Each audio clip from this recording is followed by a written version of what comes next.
Hi, welcome to faith healers India. I am Geeta Sharma, reiki grand master, और इस channel पर मैं आपके लिए लेकर आती हूँ reiki, tarot, numerology, face reading, angel healing और लॉ ऑफ अट्रैक्शन से रिलेटेड कुछ वीडियोस। आज इस वीडियो में हम बात करेंगे लॉ ऑफ अट्रैक्शन की। अपनी लास्ट कुछ वीडियो में मैंने लॉ ऑफ अट्रैक्शन को जस्ट बेसिक से स्टार्ट किया है कि हाउ इट वर्क्स, क्यों करना चाहिए, क्या साइंटिफिक रीज़न है कि ये काम करता है।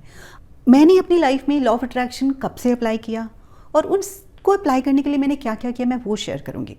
सो आई थिंक मैंने 22 से 23 साल पहले शायद रेकी सीखी थी, और मेरी रेकी क्लास में I was introduced to a video that was a documentary video. उसका नाम था सीक्रेट। उस वीडियो को देखने के बाद ये बुक मैंने आज से 22 साल पहले पढ़ी थी। 20 से 22 साल हो गए हैं, सोचिए।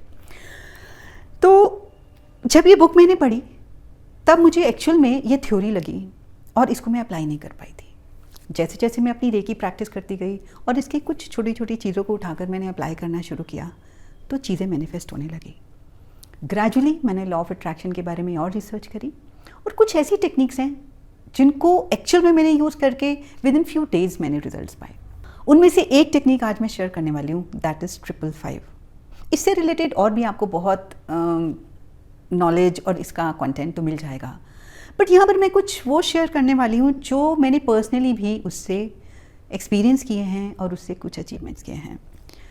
तो उस टेक्निक को यूज़ करने के लिए आपको सबसे पहले चाहिए, आप कोई नई डायरी ले लें तो बहुत बेटर है, क्योंकि ये मैंने अपनी एक अफर्मेशन डायरी बनाई हुई है। इसी में मैंने 555 टेक्निक यूज़ करी हुई है और अभी मैं आपको दिखाने वाली हूँ। और उसके लिए आप ले सकते हैं एक रेड पेन। रेड या ग्रीन पेन से आप अपनी अफर्मेशंस को बहुत ज़्यादा फ्रूटफुल बना सकते हैं। तो सबसे पहले ये सामान आपको पहले ले लेना है। नई डायरी ले लेंगे तो बहुत अच्छी बात है। सेकेंड चीज़ जो हमें लॉ ऑफ अट्रैक्शन में यूज़ करने के लिए चाहिए, the most important thing, that is ask your self a question, what you want. आपको चाहिए क्या? जैसे हम किचन में काम करते हैं, खाना बनाते हैं, अगर हमारे पास मोस्टली होम मेकर्स के साथ मेरा ये डिस्कशन हुआ है कि अगर उन्हें ये पता हो क्या बनाना है तो ऐसा लगता है half of the job is done. इसी तरह से अगर आपको ये पता है कि मुझे क्या चाहिए, अगर हम एक ग्रोसरी स्टोर पे जाते हैं किचन का सामान लेने के लिए, तो सबको पता है कि क्या क्या ग्रोसरी किचन में यूज़ होती है, बट स्टिल सबकी अपनी एक अलग लिस्ट होती है। आप जाकर ये नहीं बोलते हो कि मुझे ग्रोसरी दे दीजिए या मुझे किचन का सामान दे दीजिए, नहीं ना। तो आप वहाँ पर अपनी लिस्ट लेके जाते हैं, जो आपको चाहिए वो आप चूज़ करते हैं और अकॉर्डिंगली आप अपनी शॉपिंग करते हैं। Same way in law of attraction, उस यूनिवर्स के पास सब कुछ है, इनफाइनाइट एनर्जी है ब्रह्मांड में, अबंडेंस है, हर चीज़ अबंडेंस में है, बट आपको क्या डिसाइड करना है सबसे पहले कि मुझे क्या चाहिए। So you need to decide what I want. कोई भी एक चीज़, इस टेक्निक में you need to decide only one thing. अब वो आपकी हेल्थ से रिलेटेड हो सकता है, आपके रिलेशनशिप से रिलेटेड हो सकता है, आपकी वेल्थ से रिलेटेड हो सकता है, आपकी job, career, business, anything. Choose any one thing. Choose करने के बाद आपको उसे ऐसे लिख डालना है जैसे कि वो आप पा चुके हैं। फॉर एग्जाम्पल, आप जॉब्स के लिए अप्लाई कर रहे हैं, आप अभी इंटरव्यू के लिए भी नहीं गए, बट आपको उस अफर्मेशन को ऐसे लिखना है, I am happy to work in this company on this designation on this much salary package. मैं इस कंपनी में इस डेजिग्नेशन पे काम कर रहा हूँ, इतने पैकेज के साथ कर रहा हूँ। I am happily working in this company. ऐसे ही अगर आप एक पर्टिकुलर पार्टनर के साथ you want to get married to somebody you love, so I am happily married to mister A within next 3 months, within next 2 months, within next 5 months। आप यहाँ पर duration नहीं भी देंगे, I am happily married to mister X, बस। तो इसी तरह से आपका सबसे पहला जो काम है, you need to decide what you want, और उस अफर्मेशन को आप लिख डालिए पेपर पे।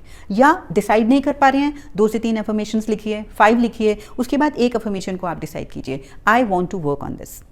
फिर उसके बाद आपको देखना है कि ऐसे कौन से 5 डेज हैं जब आप कंटिन्यूसली सेम टाइम पर बैठकर ये अफर्मेशन कर सकते हैं। Very important part of this technique. इस टेक्निक का नाम है 555।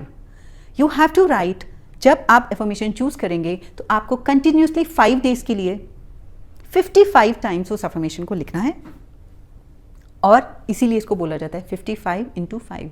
55 टाइम्स 5 डेज के लिए लिखना है, और बहुत ही अच्छा मैनिफेस्टेशन होगा if you are able to write that on the same time. मैंने खुद अपने लिए, बिकॉज न्यूमरोलॉजिकली मैं इसमें कुछ चीज़ें ऐड करती हूँ, मैं नंबर 5 हूँ, तो मैंने 5 PM के ऊपर ये अफर्मेशन की प्रैक्टिस की है. I will show you in my diary. Just give me a moment.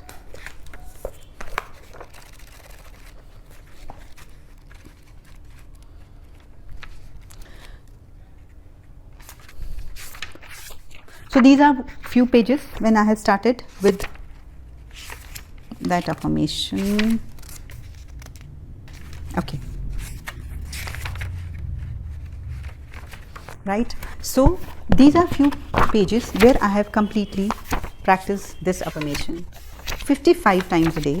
एक पेज पे 11 times है, वो भी एक मैं यूनिवर्स का साइन मांगती हूँ.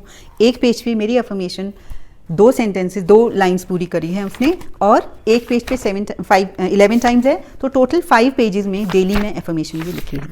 Right. So this is my affirmation diary. और ये अफर्मेशन जैसे ही मैंने लिखी है विद इन पर्टिकुलरली पर्टिकुलर जिस इवेंट के लिए लिखी थी वो इवेंट वैसा ही एग्जैक्टली मैनिफेस्ट हो गया. राइट. सो आपको वो 5 days continuously 55 times same time पे हो सके तो बहुत अच्छा है, नहीं हो सके तो कोई बात नहीं, but within those 24 hours you have to complete the task. तो मैंने इस तरह से ऐसी और भी बहुत चीज़ें मैनिफेस्ट की हैं. If you also want to practice this technique, और एक कहीं रेकी से भी लेकर किसी चीज़ पे आप स्टक हैं, just do try this affirmation technique 555.